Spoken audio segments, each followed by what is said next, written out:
Now, it's this model that brought in the whole idea of foreign direct investment, and we have continued on that strategy from the 1960s, come straight into the 2020s, that same industrialization by invitation model. Now, a lot of geopolitics have changed, and a lot of things have changed as well. So while Lewis might have been correct in the 1950s that we do not have the capital to do so, that is no longer an argument that can hold, which is a fundamental argument by Lewis at the time, because we have more than enough capital in the Caribbean and also outside of the Caribbean to be the ones who are driving the development and investment. But we as a region has never embraced a diaspora direct investment strategy. What do I mean by this? We would have provided incentives for non-Caribbean people to come and invest in the Caribbean, like you give them tax holidays and all these different kind of breaks, no duties and certain things that you are carrying in. But if you're the same Caribbean people now, it's a different kind of policy for you. You might face more restrictions. And I'm saying, no, reverse it. Ensure that you have more friendly and bigger incentives for our Caribbean people in the diaspora to come and invest in the Caribbean. Because you are certain that those people are willing to send money back to the Caribbean, as evidenced by remittances from abroad. So I'm thinking that when Caribbean people, whether they live in the Caribbean or not, owns businesses in the Caribbean, more money is likely to stay in the Caribbean. And so we must have an investment strategy and a marketing strategy that is linked into the Caribbean diaspora. Because it's our people. Make it easy for them to invest. And make it easy for them to live a Caribbean lifestyle, if it's even through consumption, when they are not in the Caribbean. And we know that food is one of the biggest, if not the biggest part of every Caribbean people culture, because we recognize our uniqueness through food. You know what I say? Yes, sir. Yeah, So man, definitely. That's what we do. When we got... Go on. I was So just about to say, it seems as if we need to get you here to advise some of our elected officials, because these ideas that you are sharing, I am wondering if some of them went to the same university at the West Indies that you attended, and or if maybe they need to come back and get some refresher courses or something, because seemingly that as you just highlighted, that neo liberal liberalist mindset approach, yeah. is what is seemingly killing us in these parts, because as It's you speak straight to across that, the Caribbean. yeah, because Straight across the Caribbean. It's not just in St. Kitts and Nevis. as you speak to that, right? I asked the premier the other day, as they're looking to bring this Destiny group in that is supposed to be bringing, as Banky mentioned, about 10,000 families in and so on. I asked, well, what is wrong, since you're saying that Nevis needs a population boost, we need more people in the island to stimulate the economy and so on. Well, why not sign on to the CARICOM single movement agreement, so that we will have more of our people coming in and investing in the Caribbean? Yeah. You know, I mean, I don't know why they're refusing to do that, but then seeking to open up and give lands to other, some of the same European farmer colonizers, and giving them all kind of concessions, and also, encouraging the local people to sell out their lands to these big developers. No, I'm tell you something. I tell people that it's something that happening across the Caribbean. Because we do some of that in Jamaica. These people must know that, as I said, land stop making up. There are no more lands being created. And remember that the land is a fundamental source of all wealth. Seeing? So, any government, which is I see is a lot of governments across the Caribbean doing these things. But them these abandon them Caribbeanness. Let me tell you something. And I suspect in most Caribbean territories, remember that our grandparents would have planted navel strings at tree roots. And it was a very important practice. while them are buried, them say they're buried in the neighbor string. That's when the baby is born, them take off that umbilical string and they bury it at a tree root. Because they recognize the connection with people and earth. You know? So we have to be careful. Many of us don't do proper cost benefit analysis because of the programming. It's a programming. Alright, let me show you something. If you ask yourself, climate change is happening. Food is going to be an issue globally. If you look at what is happening in Europe, that's why you have to do a lot of containerized farming, like the greenhouse and the shadehouse farming, and it's going to increase significantly in Europe because of how extreme the weather patterns are in Europe. Remember, we are thinking about the Caribbean, you know. We're not just thinking about St. Kitts and Nevis, we're thinking about the Caribbean base. If you think about it, in each local space as well. There's going to be serious demand for food. Dr. Marshall Emmanuel, a couple of years ago, about 8 years ago, also went to a conference in Africa. And what they actually argued that tropical grown fruits are going to be the most important food demanded on the face of the earth, especially for children nutrition. 3 crops I'm telling you about. Food forests, minimal processing. Yes, sorry. Food forests. Remember, you know, we can plant as much vegetables as we want and we carry them off, you know. We have about food forests. And that's about so when you talk about reforestation program, every reforestation program must be about fruit trees. Because bees all get more things to pollinate from fruit trees than just regular woodland trees and things. So you support all of those things. You know? So people have to really check it. So if you think about a sustainable agenda, it have to be anchored in agriculture sustainability. It have to. And that is one of the things I've been pushing for farmers to do is to fruit orchard, fruit trees, those are economic crops, coconut trees, banana trees, planting mangoes. It's a simple methodology that I approach. Yes. It's a simple methodology that I support. Yeah, yes, you always work between them and plant your cash crops between them, but those economic crops is what is where the money is. When they start to fruit, the hours of fruit. I just planted over 300 coconut trees. By next year, they start to fruit. You see what I mean? So, yes, I would have banana, everything. Yes. Watch your man. When you plant the trees, if you plant coconut trees and you plant them 30 feet apart, you can always put a fruit tree in the middle of every coconut tree. So if you plant the entire point. This was can plant 110 coconut trees on an acre of land. Yes. So if you have 3 acres of land, you can plant all 310 coconut trees. That means that in between those, you have fruit trees. Yes. Every fruit tree, and you can plant vegetables as well. And in reality, the trees don't grow overnight. So during that process of time, you will plant other things through those as well. So agriculture, as I say, man, it's the same Caribbean people, man. It's the same people. Yes. And so the opportunities are the same. But sometimes, many of us, through our training, you know, we abandon our Caribbeanness, you know, and our identity as a national person. So we put less weight on the things that we can control in our space as means of generating significant amount of wealth. We're not talking about subsistence thing. Significant amount of wealth. Let me give you an example then. See? Now let me make a suggestion. Yes, their brethren started by saying that St. Kitts and Nevis was considered the queen of the islands. The queen of the islands. Because of the amount of agriculture production that was coming out of St. Kitts and Nevis and going into UK. And it's the same land we have there.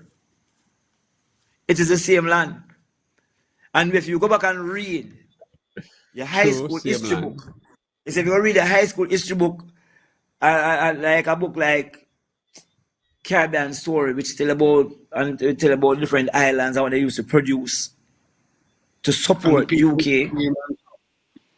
Yes. But when you tell about the Caribbean Story part though, in terms of what the islands used to produce for the UK and the globe in agriculture, those are still highly demanded. But we don't do them anymore, and them actually cost more now. But that is what I'm saying. And that is why I'm saying we have the opportunity, because like you just pointed out, it's the same lands. The lands are there. They use it. It's the same thing. And exactly. And no, we have it even better, because as you're saying now, if we now invest in the mechanical side now, the value added, the machinery now to create the value added, then we wouldn't be selling the raw material. What we would be doing now is creating the value added product, packaging it, and then marketing it out to them. And to our direct own parts of the world. Direct marketing strategy. Direct marketing strategy. While you're marketing it, you want to target the Caribbean diaspora. Some man knows this is a Caribbean product. You know, you have to be certain of what you're eating. That is what we have to be. Our mantra to our Caribbean diaspora is that you need to be certain of what you're eating. But you have to give them the opportunity to access it. You know, my brother, I'm happy that you're here. And I'm happy that you're able to echo some of the things that we would have been saying on this platform. And the fact that you are a recognized university lecturer, Banky, like, you know, somebody asked us there, who are you be? Who you be? You know what I mean? To come and question this guy. Right? So, but you know, say, you check it though, fire. You check it to see it. You see, one who offers himself for public office must recognize that they are the head servant of the country. Yes, and the fundamental function of a head of state is to ensure, say, listen to the people who people not generally listen to. Because those are the people who face real challenges. And if your role and function is to make structural and systemic changes, you have to truly understand what's happening to those people. And a lot of the time, because you're not living that life anymore, you have to listen. So you see, if a guy is going to listen to what I'm saying, because, I am a researcher at the University of the West Indies, in reality, I tell me, say, I'm not ready, because him still don't understand, say, he was a researcher in the University of the West Indies. If I truly want to understand what is happening, it's the people on the ground I have to go and listen to. I have to be a student. I am a perpetual student in earth, you know. So everywhere I go, I am a listener. I'm not the person who is saying most of the things, because I must recognize that those who know are the people who are experiencing it. See? So, as Rastafari, my life might be different. And so I engage people a bit differently. But I'm saying, if you truly want to understand what needs to be done, the place that you place the greatest weight on must be on the person who's experiencing it. And usually those persons are the persons who are on the ground. So if you're still in the mindset that you put greater levels of importance of words coming from people who are certified by institutions and not certified by Livity, you're missing the boat. Yes. But I really appreciate this reasoning, because what's going on in St. Kitts and Nevis right now is this going to determine our landscape, because our policymakers are heading into a of SSD zones, where they're bringing in large developers, which bringing in large residency of high population. Within 10 years should have a double the population of over 30,000 people, and this is serious. Yeah, man. What's the current population? That's why. What's the current population? 13,005 in Nevis and about 35 in St. Kitts. And in Nevis alone, and the government taking in how much persons? Well, this project is going to be anything unlimited amount, over 15,000, 10,000 families. The aiming to yes. That is serious now, because I can learn to your cultural relation. I'm sure you something. Remember, there was a volcano in Montserrat. Yes, sir. Your phone mute, yes, sir. Oh, I was saying that is not a development. That is settlement. That is recolonization. Yeah, man. I remember, there's a thing that happened in a volcano happened in Montserrat. Yes. And during that volcano, they gave a lot of the Montserratian youths passports to leave and go to the UK. England. And the man Russian youth leave. Them time there. Yeah. So the man Russian youth them leave and go to the UK. UK people came to Montserrat and pick up residence. Oh wow. All right. If you check the UN, they were arguing. Previously, they used to argue that most of the wars that are going to be fought will be fought over water. That's not previous. Most of the wars being fought are being fought over water. But them say most of the wars that are going to emerge is going to emerge because of migration of people into other places, because of things like climate change. Not for your reason, but because of climate change. These are things they anticipate. So therefore, this thing that is being done is not something that is new, It's not something novel. Migration of population is a strategy that some of these countries are using and experimenting with. Let me say this. Yes. Just remember that. Just want to say this, and I say this very seriously now. I'm a league politics, so I'm on the giant political side. But remember that Israel was a migration strategy, where they take about people and place of course in an extent of people country. And we'll see the result of that placement. See? Yeah.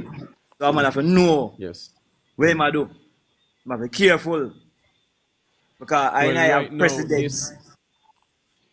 Right now, this has divided the people here on the island, Right now, you have Team Jesus, where they are praising the leadership as being modern day Jesus, and the team that don't support the project as Team Barabbas. This is the seriousness of this situation going on right now in the Virgin. Because right now, you're laughing, doctor, this is a serious thing because the developers give the leadership 36 days before the end of the year to make a decision, Yeah. This is how serious this thing is. So this can change our whole landscape. I want to still know say. As I say, Israel was a move like this. And I see the results of Israel. Of course. In the space we put them. 1948, the man them do that as a direct strategy for whatever them thing is. Seeing? And I personally know them thing the Virgin, because you have too much people from St. Vincent, from St. Kitts and Nevis, who don't want our land and them can't get land. Just like going to Jamaica. No Jamaican people want land and can't get land. And if them thing they know you become a squatter in your own country, because you probably can't go to them community after a while. Because they want them create an exclusive space. So as a man from St. Kitts, you can't have own rules, own security, own hospital, own schools, own everything. Let me show you, you see that now? Yes. Own everything. So I'm telling you, I expand. What I'm doing population grow now, what am I going to do?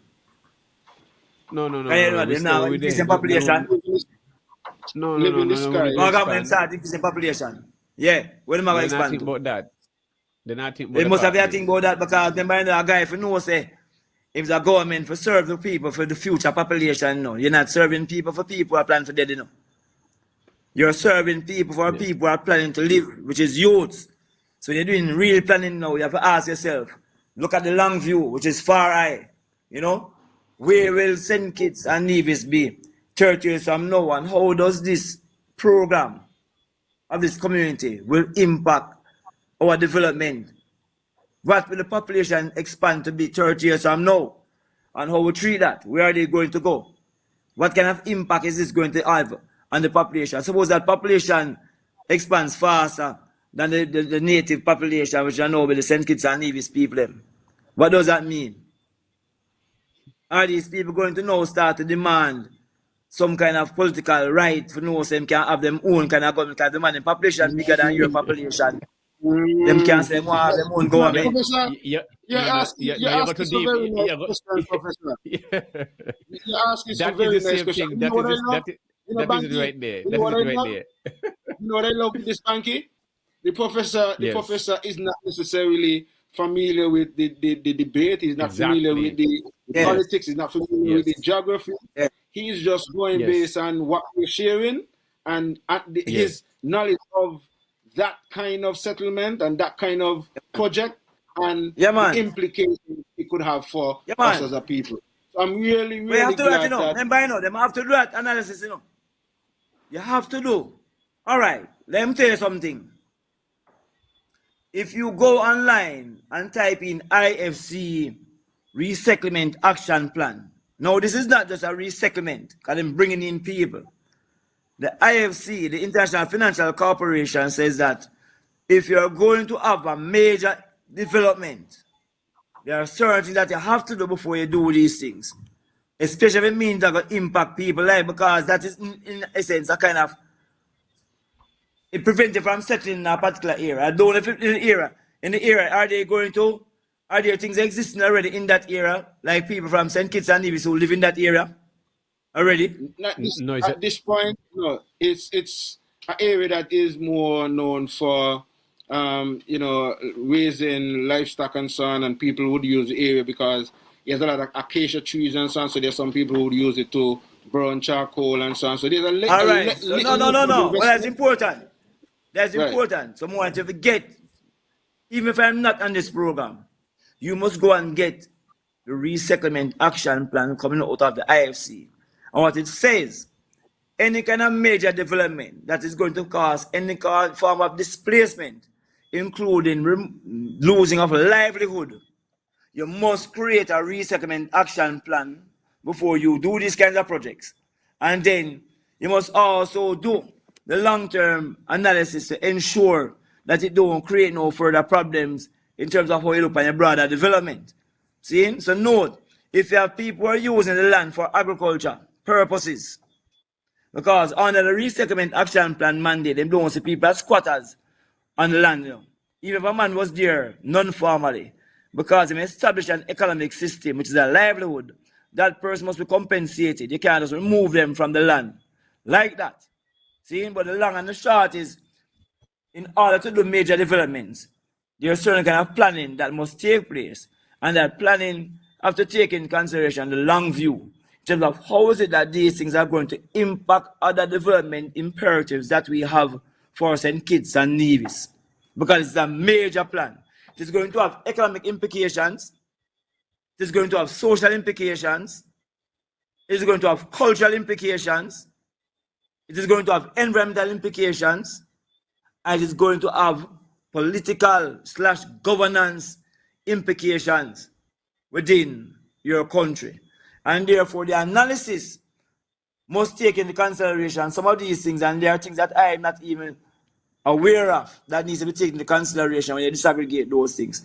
It have to take into consideration these things and say, how is it going to impact these things? I want to show